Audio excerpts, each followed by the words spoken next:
বিজ্ঞানের সৌজন্যে বিশ্ব এখন হাতের মুঠোয় বন্দী, নারী অর্ধেক আকাশ। কিন্তু এই সময় দাঁড়িয়েও চোখ রাঙায় মধ্যযুগীয় শাসন, নারী প্রকৃত হয় ডাইনি অপবাদে, তাও আবার রাজ্যের প্রত্যন্ত কোনো গ্রামে নয়, খাস কলকাতার বুকে। তো আছে সবাই মিলে আমাদেরকে মেরেছে, টেনে টেনে কুকুর মতন। এই যে এখানে লেগেছে, এখানে আমি হাত তুলতে পারছি না, পুরো চুলের মুঠি মেরেছে, আমাদের দুই জামাইবুকেও মেরেছে, আমার ছেলেকে মেরেছে, পুরো চুলের অবস্থা দেখুন আমার কি করে দিয়েছে, ছিঁড়ে ছিঁড়ে দিয়েছে একদম। ঘটনাস্থল টালিগঞ্জ থানা এলাকা। বুধবার সকালে অসুস্থ হয়ে পড়ে এলাকার এক কিশোরী। পুলিশ সূত্রে খবর, চিকিৎসকের কাছে না গিয়ে কিশোরীর পরিবার গুনিনের কাছে যায়। এরপর ডাইনি সন্দেহে প্রতিবেশী এক মহিলাকে আটকে রেখে মারধর করা হয় বলে অভিযোগ। দেওয়া হয় পুড়িয়ে মারার হুমকি। পরিবারের লোকেরা মহিলাকে বাঁচাতে গেলে তাদেরও মারধর করা হয় বলে অভিযোগ। আমার পিসি নাকি এখন ডাইনি, উনি নাকি গুণ টোটকা এগুলো নিয়ে নাকি করছে, কিন্তু এরকম কোনোই ব্যাপার নেই।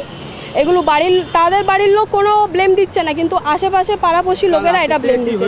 কালকেই মেরেছে, সবাই ফুল ফ্যামিলিকে ধরে ধরে মেরেছে, আবার 5 লিটার তেল জোগাড় করে রেখেছে, বলছে জ্যান্ত আগুন লাগিয়ে দেবে। পাড়াপড়শি লোকেরা সব সাথ দিল, সবাই ঘর থেকে টেনে টেনে এনে বাচ্চাদের, আমার 2 জামাইবাবুকে, আমার 2 দিদিকে, আমার পিসিকে ধরে প্রচুর মারধর করেছে। খবর পেয়ে বৃহস্পতিবার সকালে টালিগঞ্জ থানার পুলিশ গিয়ে আক্রান্ত ওই মহিলাকে উদ্ধার করে। ঘটনায় নিন্দায় সরব বিভিন্ন মহল। এই ঘটনাগুলো ওই ব্যক্তিগত আক্রোশ থেকে হচ্ছে, কিন্তু ব্যক্তিগত আক্রোশ থেকেও একজনকে ডাইনি বলে পেটানো হবে, কেরোসিন ঢেলে মেরে ফেলার চেষ্টা করা হবে, এটা মানে ভাবা যায় না। কলকাতার পুলিশের ইমিডিয়েটলি অ্যাকশন নেওয়া উচিত এবং সবাইকে অ্যারেস্ট করা দরকার।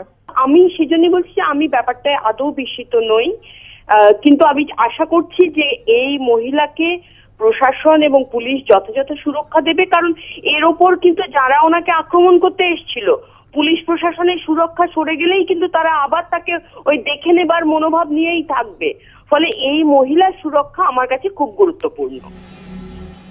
কিন্তু খাস কলকাতার বুকে কিভাবে ঘটল এই ঘটনা? একবিংশ শতকে দাঁড়িয়েও কেন এই মধ্যযুগীয় কুসংস্কার? প্রশ্ন উঠছে। পার্থ প্রতিম ঘোষের রিপোর্ট, এবিপি আনন্দ, কলকাতা।